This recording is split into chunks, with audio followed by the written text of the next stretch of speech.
Masters and Firestone.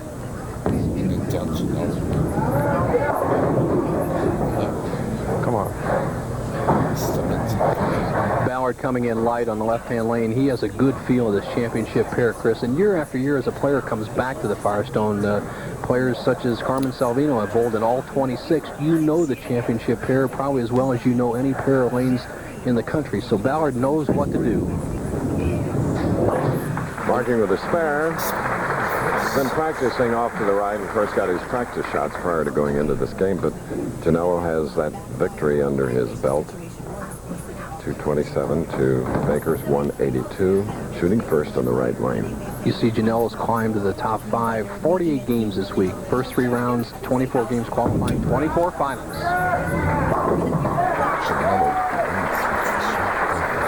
Incidentally, we mentioned Monticelli. He finished 13th in the Firestone. Here, you're looking at what's happening with Wide World of Sports today. U.S. versus East Germany, women's gymnastics, all the beauty and competitive spirit of the young ladies and the thoroughbreds. Last chance in prepping for the Kentucky Derby, Bo. Chris, housebuster, wire-to-wire winner in that Derby trial. He'll go up about 2 to 5. Delighted with the fact that he left only the 2-4.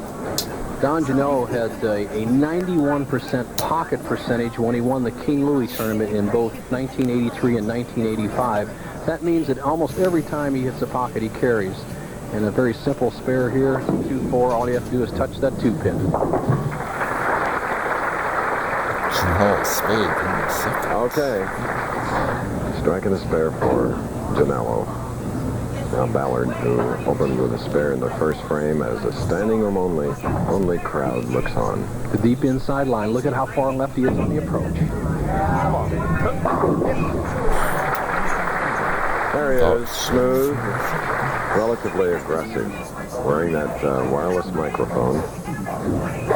Of the 5 players in the championship round, he has the best natural form of all players. He stays low, much like Marshall Holman, has that cuff wrist style, a long flowing slide, uses very little muscle in the shot, and when he gets cooking, he is tough. Come on, flip, baby. Yes. All right. You hear him say flip, baby, and that's what he means is the ball spins about 2/3 the way down the lane, and then it flips into a roll or a hook roll at the back end. He wanted it to flip over so that ball made that sharp break on the little bit tighter lane, lane 27. It worked perfect on that shot.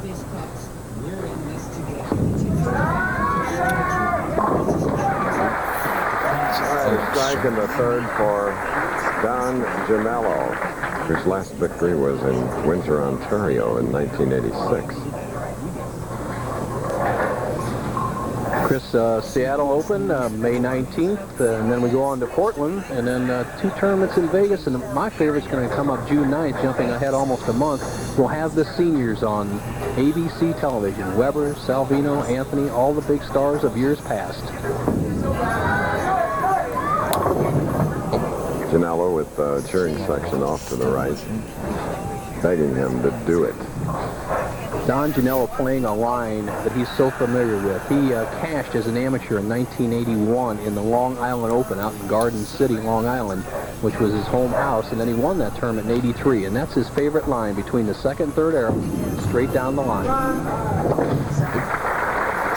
All right, 20 years ago at nearby Kent State University, the invasion of Cambodia triggered a tragic protest there.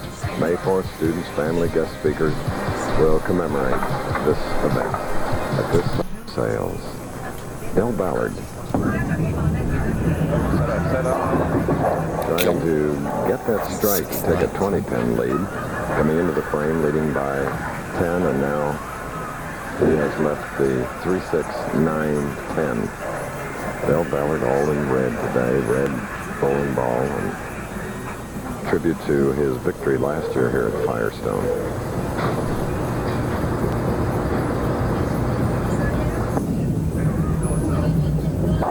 Got him. Okay. Al Ballard continues to hold his lead, now bowling the 6. Here's Bo. Chris, the man who will bowl the semifinal match, Tony Westlake. Tony, how'd you practice and what's your game plan? Well, boy, I had the right lane a little different than they were all week. I have to move my eyes a little left to keep it from hooking. You saw Mark Baker's ball go high every time he threw it to the right on the right lane, so I'm going to go a little straighter on the right lane. Left lane's about the same as they were all week. Tough customer coming up, Chris. Still a lot left in this match. Okay. Speaking of tough, Del Ballard, after the spare, strike in the 5th frame. This is our second game. In the first match, Don Genalo defeated Mark Baker, 227-182.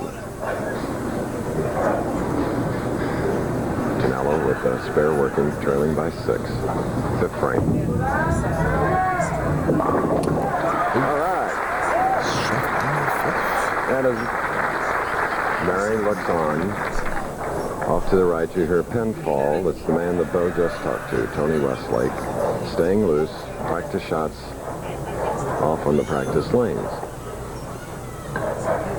Don Genalo playing the down and in shot, and he's standing. This is the lane that it goes almost straight. He's standing almost in the center. He'll slide on what we call the 20th board, about the center of the lane, and watch how he'll play a trajectory almost straight over the second arrow.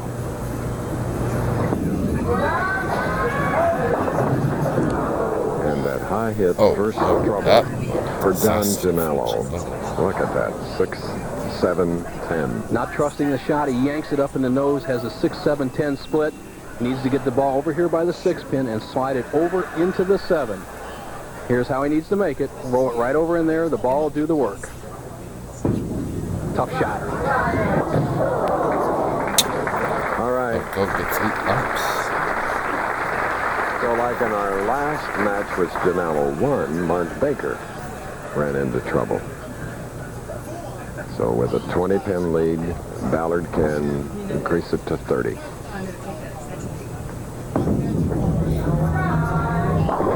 Yeah! Which he does.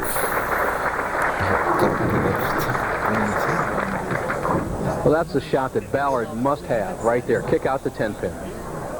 Dell had some injury problems, and he told us about them a little earlier. At the beginning of the fall tour in '89, I was doing some inventory right before the first week in my pro shops, and I found 2 or 3 balls that weren't on display. I put them up on the shelf about 8 feet up, and I set them a little bit too far out.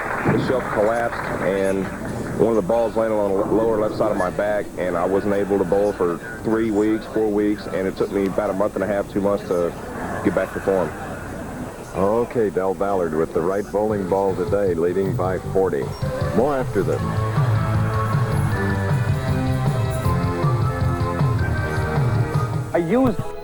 Man can have no finer friend than this man, the founder of the PBA, who's just going into the Akron Baseball Hall of Fame. And nothing can be more beautiful than his wife, Peggy. Stayed out with those 2 till 11 o'clock, eating yogurt last night. Very entertaining couple.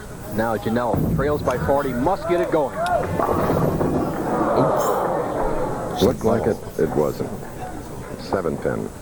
Don Genalo had his right kidney removed in 1984, and sometime he is suspect for endurance, Chris, especially with the heat in here. It must be 85, 90 degrees down there. They practiced for an hour before the telecast, and it's been a little bit of a strain on Genalo so far.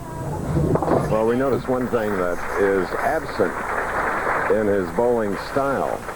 He has yet to coax the ball verbally. He does it in all the telecasts we've had him, 16. 3rd this year, talks to the ball, coaxes it. Maybe he'll find out what's wrong. Well, it wasn't behaving very well for him, so maybe he just quit talking. It was talking back. He only averaged 170 in his 2 other championship round performances this year, but he must get on the stick right now as a potential 216. And a 10 on the left. Genalo, his forte is consistency. He bowled 26 consecutive 200-plus games this week in a 48-game format, by far the most, as you see the pin setters setting in those pre-weighed 3-pound 8-ounce pins, 21 in each rack to assure that there's no delay. We're in our second game. The winner will meet the number 2 seed, Tony Westlake, and then the tournament leader, Dave Ferraro. Last year's winner, Del Ballard. 3 in a row.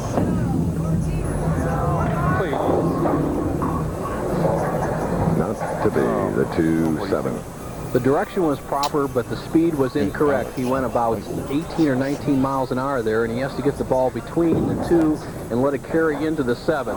A very simple spare, right in here, let the ball carry into the 7. A shot that Del Ballard should make almost every time. If he does, he'll continue to lead by 39. Oh, no. No, you heard it. That coming in the 8th frame and open, 170 through 2 through 8, and his lead now is 227. Jimerson from Missouri, a St. Louis fighter. I think he has a chance against Maynard. I'd like to see the St. Louis fighter win that fight. Should be very close, and then it's a boxing doubleheader tomorrow with the other fight. I like Doug DeWitt over Nigel Benn. 9th frame. All right. That's professional comeback by Del Ballard following the open. Foundation nights for Ballard. He needs just one mark in the last, or both marks, to shut him out. Here's 1 in the 9th frame, a strike, and the job in front of Don Genalo is he must strike 9th, 10th, and 11th frames to have any chance. Right here. Still alive. Don Genalo. 6 titles. Hasn't won since '86. King Louis twice, Long Island Open, Seattle Open, in Milwaukee, and the one in Windsor, his last. Genalo, a great clutch player, has won 2 of his championships, the King Louis and the Milwaukee tournament, with strikes in the 10th frame. And he's backed up to that situation right now. He must strike on this ball and the next ball to have any chance to win the match.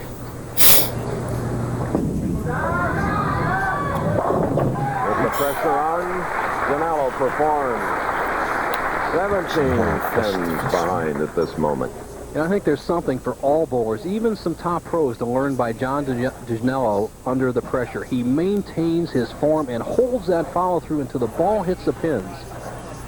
Now, this is a must situation, as Ballard knows if Genalo strikes, he must get a mark. Genalo, watch this form. Must strike.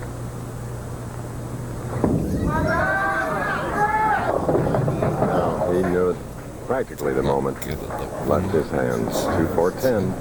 Ball just slipped out from his hands. We've seen it 2 or 3 times. The ball sliding off the hands, a lot of perspiration. You have to use some rosin.